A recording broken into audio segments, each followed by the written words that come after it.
just found out I'm being oppressed. Me too. I saw it on CNN. A white lady said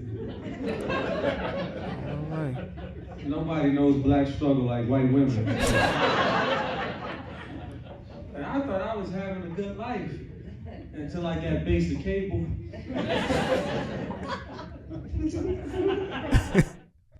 That's good. That's good stuff right there. Yeah, if you want to do something nice for me, what you can do is make me a custom red hat, preferably in the style of a MAGA hat that reads "Make Black Comedians Unwoke Again," and unzoom me. That's what you got to do. That's all it needs to read. Make Black comedians unwoke again, because the time in history when Black comedians were not woke, when woke was not yet a thing, was when comedy was at its absolute zenith. When Black folk could dish it out as much as they could get it served, you understand me?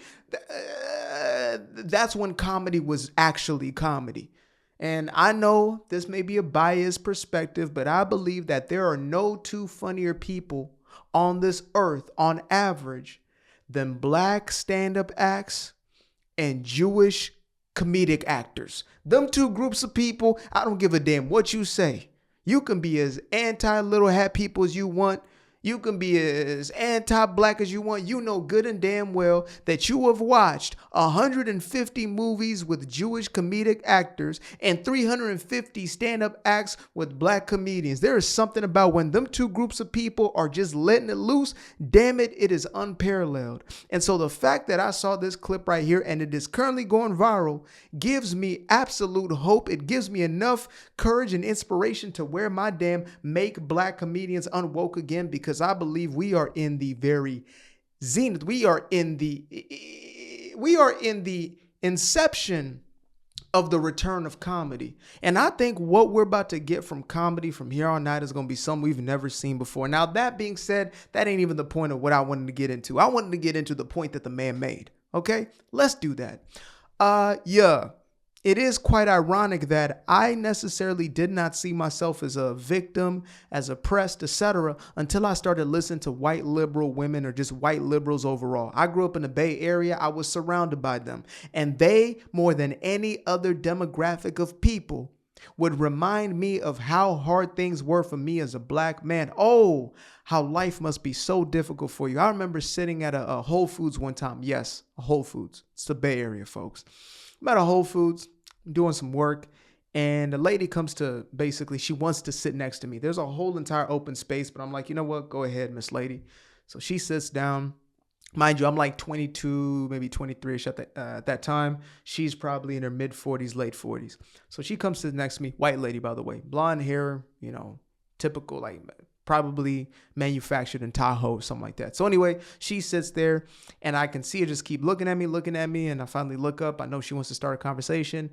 And one of the first things she says is, man, it is so unfortunate, like what's going on. And immediately I could smell it on her, what she was hinting to, because at the time there was a whole lot going on, right? This was in the beginning of BLM, before the season of the Fauci ouchie, the Japski Wapski, before the great hoax of 2020.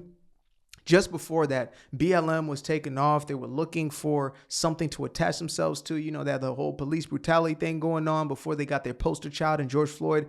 But she was like, it's so unfortunate what's going on and what's happening basically to your people. And I said, well, I don't really see it that way. And she's like, well, I work at LinkedIn and I am some DEI job that probably doesn't exist anymore. She's like leader of DEI UX or something like that, diversity in UX. And I'm like, okay. Anyway, she's like, yeah, I know how hard it is for Black people to get jobs, blah, blah, blah. And I'm like, actually, I have not seen that to be the case in my real life. She did not see that shit coming, obviously. But, things definitely went a complete different direction than she anticipated. But nevertheless, I continued a conversation with her. I continue to go on because sometimes I'm petty. Sometimes I like to, play that little game, especially with folks who make those type of bold assumptions that she is not talking to a freshly unindoctrinated individual who is not going for it. I was not biting the bait. But anyway, long story longer is that This was a white liberal woman who was trying to convince me that it was harder for me. In a time of my life where things were actually going better than they had in years prior, I'd finally got my little business off the ground, my little marketing thing. I was finally feeling myself. And funnily enough, some of my clients, my best paying clients, my easiest clients, happened to be white folk. The very people that she was basically saying were kind of suppressing me were some of my business partners at the time, or some of my clientele. And so, I have reality matching a completely different picture than what she's showing me. But if all I did was listen to her voice and the rest, I would have continued to be in a place where I was a victim of my own making. And it's a dangerous, dangerous game that they play. I can't express this enough. That's why Brother Malcolm made sure to express just how sinister these individuals can be, how wily and conniving they can be. Now, I don't agree with a lot of what, Malcolm stood on, but I can say that he was a man who stood his ground and he believed what he believed, okay? I don't agree with him religiously. I don't agree with him a lot of his stances and viewpoints and things of that nature, but I could still hear him say something like, beware of the white liberal. They are as sly as a fox in essence, ironically, right? Sly as a CNN as opposed to sly as a fox. You catch it if you catch it. But there's a reason why that messaging has always existed for those who know you know. There's a reason why you are always to be wary, because these individuals, at the very least, if you were dealing with an outright, let's say racist, this, far right-wing Republican, etc., at least you know who you're dealing with. At least you know the devil that's in front of you. As opposed to the devil that pretends to be an angel, pretends to be your saving grace, pretends to be on your side, when really they're keeping you in a place, or they're looking to keep you in a place for their own benefit. Maybe it's not physical slavery in this day and age, but they want you to stay where you are in order for them to feel validated within themselves. Look how I helped this poor black guy. That's what she wanted. She wanted a moment. She wanted to leave that situation and say, oh, you would never believe who I ran into. And this young black man, he was struggling to find work. He was trying so hard and he could never really get a chance. And so I got him an interview at LinkedIn and we got him the job right away within the diversity and equity and inclusion program. And oh my goodness, I felt so terrible for his situation. It's so unfortunate what's happening to these people. That's who they are. And to me, that is so offensive, y'all. I don't know about you. Maybe you like handouts and shit. Maybe you like people doing everything for you. Maybe that's how you built. I'm not built like that. I don't like that. I don't like patronizing. I don't like when somebody believes they have one up on me because of how I looked or whatever. Not even in the slightest I'm into that. So when I felt her energy and when I saw where she was coming from, I knew what that was. Because I'd seen it in times past, and little did I know that, oh boy, I would be interfacing with it throughout my young life. And as the last 10 years have unraveled, we've seen it at an unprecedented rate. I mean, somebody's going to come up to him after the stand-up act and be like, no, you are oppressed. And you need to understand that. And you need to understand that I'm white and I'm privileged. And I need to acknowledge that. And I should feel terrible about myself. So please acknowledge that so I can feel like a somebody. It's insane. So thank you, bro. Thank you, bro, for lightening up the mood, because this is the type of comedy we need. I think we're going to get a golden age, another golden age of comedy. Something like what came out of like the 70s and the 80s. I feel like we're going to get something like that going on. I think maybe every decade except for like the last 10 years had that. 90s had like a onslaught. I'm talking about, you had from Martin to Chris Rock.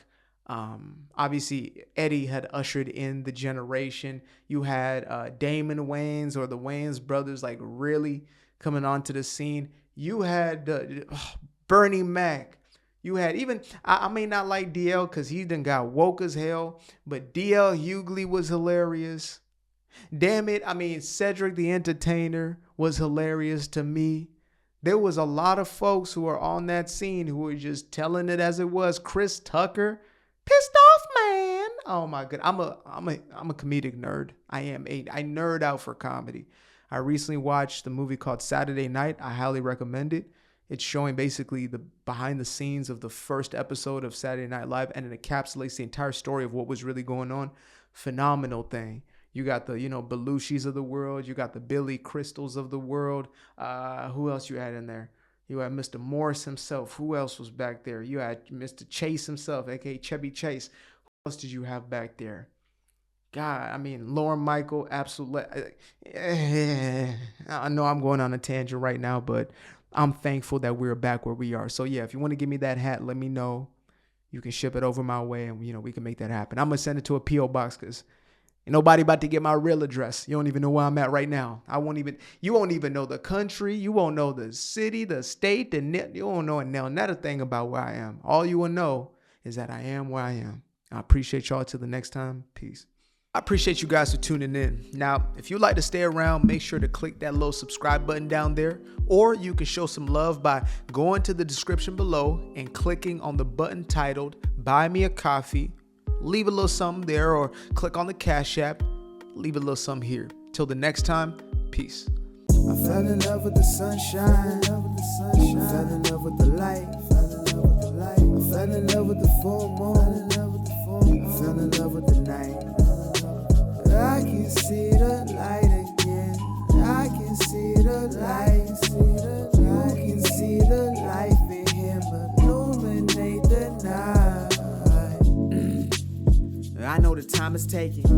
A 3-6-5, that's a full rotation. I see you looking up, you know them constellations. Constantly gazing like house of praises, you get to praising.